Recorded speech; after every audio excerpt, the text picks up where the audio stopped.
ఎంతసేపు నీ బిడ్డలు, ఎంతసేపు నీ దోపిడి, ఎంతసేపు నీ ఫామ్ హౌసులు కట్టుకోవాలన్న ఆలోచన తప్ప నీ కొడుకుకో బిడ్డకో ఉద్యోగాలు ఇవ్వాలి, పదవులు ఇవ్వాలి, ప్రజలు బండకేసి కొడితే మళ్ళీ శాసన మండలి సభ్యత్వం నీ బిడ్డకు కవితకిచ్చినవు తప్ప తెలంగాణ ఆడబిడ్డలకు చదువుకున్న పిల్లలకు ఉద్యోగాలు ఇచ్చినవా అని నేను అడుగుతున్నా.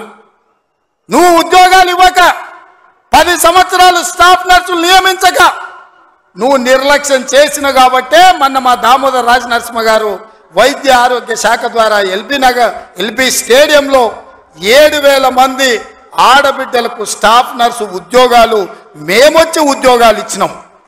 నీ బిడ్డను నిజామాబాద్ ఎంపీలా బండకేసి కొడితే తండ్రిగా నీకు దుఃఖం పొంగుకొచ్చింది. నీ బిడ్డకెంబడే శాసన మండలిలో మళ్ళీ పదవి ఇచ్చినావు, కానీ గా ఆడబిడ్డలకు స్టాఫ్ నర్సు ఉద్యోగాలు ఇచ్చినవా? గది నీ నీతి, నీ జాతి. మరి మేము 7,000 ఉద్యోగాలు స్టాఫ్ నర్సులు ఇచ్చినాం. ఇవాళ నీ అల్లుని నీ కొడుకుని మంత్రిని చేసుకున్నావు. కానిస్టేబుల్ ఉద్యోగాలు 15,000 ఉద్యోగాలు భర్తీ చేయక ఆకాశంలో వేలాడుతున్నట్టు త్రిశంకు స్వర్గంలో ఆ నిరుద్యోగ యువకులు ఉంటే కోర్టులో కేసు ఉంటే నువ్వేమైనా పరిష్కరించినావా అని నేను అడుగుతున్నా. అందుకే మేము వచ్చిన ఎంబడే హోంశాఖ నా దగ్గరనే ఉంది.